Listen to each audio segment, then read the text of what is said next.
Hi guys, kamusta kayo? Ako ay magsasampay pero para naman napagsasabay ko na ang pagvo-vlog at ang pagsasampay. Hindi sayang oras ko yan. Magvo-vlog ako guys habang nagsasampay. Pero hindi niyo ako panonooring magsampay, no? Sasagutin ko lang yung mga natatawa ako sa itsura ko. Ang init kasi, tinanghali kasi ako ng paglalaba. Sasagutin ko lang yung mga nagtatanong sa akin. Lagi kasing may nagtatanong sa akin kung paano daw ba kami nakahanap ng trabaho, ano yung naging diskarte naming mag-asawa sa paghahanap ng trabaho. Sa mga bago lang dito sa channel ko guys, at dahil tinatamad na siguro kayong panoorin yung mga video ko na mga nauna, so magkukwento po ulit ako sa inyo kung ano ba yung naging experience naming mag-asawa sa paghahanap ng trabaho dito sa Sydney, Australia. Okay, simulan na natin guys. So, ito na nga, nung dumating kami dito guys ay 2 weeks pa lang kaming mag-asawa. So, nag-start na ako maghanap ng trabaho diyan sa may Eastern Creek. Dito pala, mali na naman ang turo ko. Dito sa may Eastern Creek kasi yan yung walking distance guys dito sa amin, malapit dito sa bahay. So before that ay nagpa-print muna ako ng mga resume ko at nag-submit din ako ng mga resume ko online. Nag-create din ako ng profile sa Indeed, sa Seek, yan, sa LinkedIn, kasi nga mas convenient 'di ba pagka online, dahil hindi mo na kailangang lumabas ng bahay, send ka na lang ng send. During that time ay parang wala naman tumatawag sa akin eh. Parang mas nakahanap pa ako ng trabaho sa mga walk-ins. Yon, ilan din yung may tumawag sa akin. Pero dahil nga baguhan pa lang kami dito sa Australia, dito sa Sydney, ay kinuha ko muna yung pinakamalapit dyan sa amin, dito nga sa may Eastern Creek. So yon, saan ko ito ilalagay? Dito ka. So, sa Australia, yun muna yung pinili ko para malapit lang, no? At saka para meron agad akong kita. Though may baon naman kami, kaya lang baka kasi maubos agad. 150 yung sweldo ko doon sa ilang oras na pagtatrabaho, tas 4 days a week siya. So in 4 days ay kumikita ako ng 600 every week. Pero 2 weeks lang naman ako doon. Hanggang sa may customer doon, yon yung may-ari ng bakery na pinagtrabahuhan ko ay inoferan ako ng job, part-time job dun sa bakery. Eh dahil nga may mga nakakasama ko dong toxic na tao, iniwasan kong makasama sila sa schedule, siya lang pala, yun. Naghanap ako ng ibang part-time job. Online naman yun guys. Sa Facebook na tingin-tingin ako. Grabe talaga epekto sa akin. Ayoko talaga ng may mga nakakasamang toxic na tao guys. Hindi ako komportable. So ako yung umiiwas. Yun ang aking experience sa paghahanap ng trabaho. And then natanggap nga ako dito sa part-time ko na to. 3 days a week lang ako nagtatrabaho dito. Then may opportunity na mag-work na ako sa kanila permanently. Parang permanent, hindi ko sure ano tawag dito, permanent or full-time. Basta in a week nakaka 5 days to 6 days ako na nagtatrabaho sa kanila as full-time, parang full-time na ganun. Shop assistant, florist, yan ang trabaho ko. At okay ako dito sa trabaho ko. Marami akong natutunan guys. Yun lang. Tingin ko siguro mix na diskarte sa paghahanap ng trabaho talaga. Kailangan.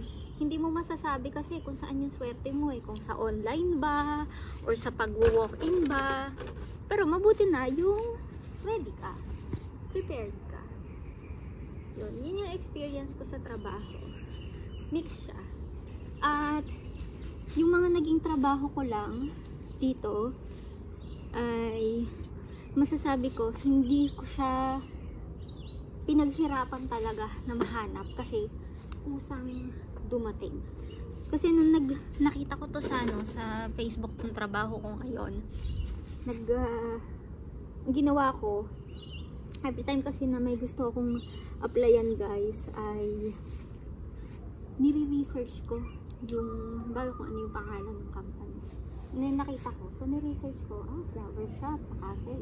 So yun, nagka-interest ako, nire-research ko, tinignan ko yung Facebook, tinignan ko yung website, para at least pagka nag-walk-in ako doon or tinawagan ako, nag-send ako ng resume din sa email nila, if in case natawagan ako, edi at least may idea na ako, di ba? Kung anong companies sila. May isasagot na kayo. Baka bigla kayong tanungin kung ano ba yung alam nyo tungkol sa ganitong industry, bla bla bla. Yan. Kaya nag-research muna ako bago ako nagpakita doon. Pero nung may trabaho na ako, may ibang mga job offers din sa akin. Yung iba galing sa mga recruitment firm. Pero malalayo yung iba mga office jobs. Hindi ko na lang kinuha kasi na malayo. Saka napag-usapan namin ng husband ko na dito muna ako sa malapit. And punta naman tayo guys sa experience nung aking mister sa paghahanap ng trabaho. Ang asawa ko talaga ay purely online. Hindi pa siya nag-walk-in guys. Hindi niya na-experience mag-walk-in sa pag-apply ng trabaho. Ang ginawa niya, nag-set up siya ng Indeed profile niya. Tapos meron din siya sa LinkedIn. Meron din yata siya sa Seek. Doon siya nag-upload ng kanyang resume. And then may recruitment firm na tumawag sa kanya, yung people to people, at inoferan siya nagtanong sa kanya kung interested ba siya sa ganitong trabaho, may experience ba siya sa ganito. Yung asawa ko, gustong gusto niya yung mga ganyang trabaho, yung parang may pagka-IT, halong IT, ganun. Yung job title is parang finance system configurator. So yun, sinat siya for interview dun sa company. Panel interview pa nga daw yun eh. 3 yung nag-interview sa asawa ko. And then after 1 week lang din yata, ano na kami, 3 weeks na kami dito. 3 weeks. Oo, magti 3 weeks. Ayun, na-hire siya. So yung trabaho na yun ng asawa ko, magpasa hanggang ngayon, trabaho niya, ayun nga, nandun siya sa kwarto, naka-work from home siya. Binigyan siya ng 1-year contract. And then, yung August yun, hanggang nitong August 16 sana. Pero, since naka-uni break naman siya ngayon, in-extend ulit yung trabaho niya. Kaya bonus sa amin yung 2.5 months na na-extend siya sa trabaho. Nasulit naman niya yung 1 year na naka-unlimited working hours siya. Tapos ngayon naka-uni break siya. So, hindi ko lang alam kung may-extend pa ulit siya. Kasi by November ay babalik na siya sa school ulit. Pang-4 at pang-last term niya. Yung asawa ko, swerte. Sabi nung iba, ang swerte nga daw dun sa trabaho. Kasi okay yung sweldo ng asawa ko, blessing sa amin guys, kaya talaga kami nakaipon. Kasi imagine yung sweldo niya halos doble na nung sinusweldo ko.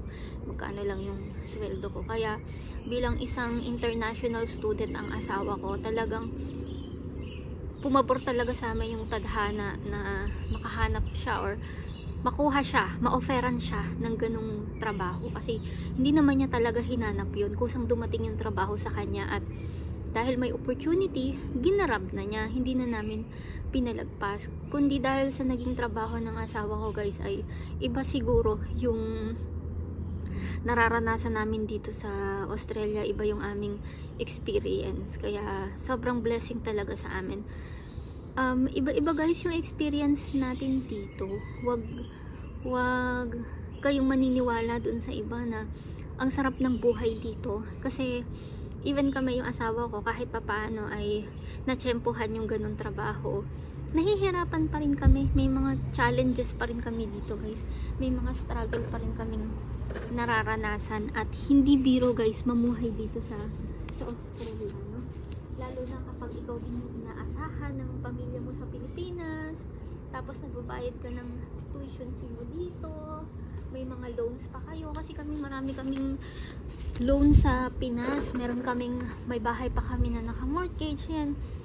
SSS, nagbabayad kami guys, Pag-ibig, kasi may bahay din kaming yung bahay namin hinuhulugan sa Pag-ibig. Prefer naman namin yun na nabayaran talaga. Kasi di pa naman kami permanent dito sa Australia. Kaya yung SSS namin, tsaka yung mga insurances namin na naiwan sa Pilipinas, patuloy namin binabayaran. Kaya malaki yung gastos guys. Hindi madali ang buhay ng isang international student dito sa Australia. Kasi bawat kita mo ay kailangan mo talagang budgetin, unahin yung tuition fee. So pag yung kita ng asawa ko talagang sa tuition fee na pupunta, and then yung sa akin naman ay yung mga daily expenses namin dito sa Australia. Tapos nag-share kami sa mga bayarin, and then nagsusupport siya sa parents niya sa Pilipinas, and then ako naman nagsusupport din ako sa family ko. So, sa paghahanap ng trabaho guys, tiyaga-tiyaga lang, walk-in dito, walk-in doon, send ng application online, lahat. Mag-research kayo and makipagkaibigan kayo sa ibang mga kapwa Pinoy. Ma-message kayo. Ako, pwede nyo akong i-message guys. Kung may alam akong trabaho, tuturo ko sa inyo. Kung may open dun sa amin, sinasabi ko pag may opening, sinasabi ko din naman pagka wala sa ngayon, wala talaga. Tsaga-tsaga lang sa paghahanap ng trabaho, at pag kayo ay kumikita na, live within your means. Huwag mo na puro gimmick. Unless may may sumusuporta sa inyo. Kami lang, talagang thankful kami. We are really, really grateful, thankful.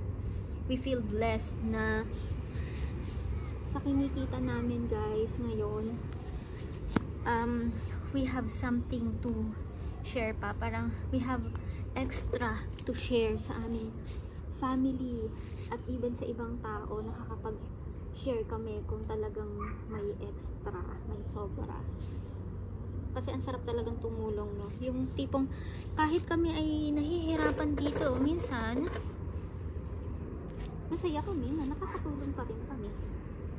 At hindi kami pinababayaan ni Lord sa mga pangangailangan namin. Kaya laban lang kayo guys, kaya nyo yan. Alright, last piece. Thank you guys for watching at sa pagsama sa akin sa pagsasampay. Good luck sa ano ba to, ay yung aking headband.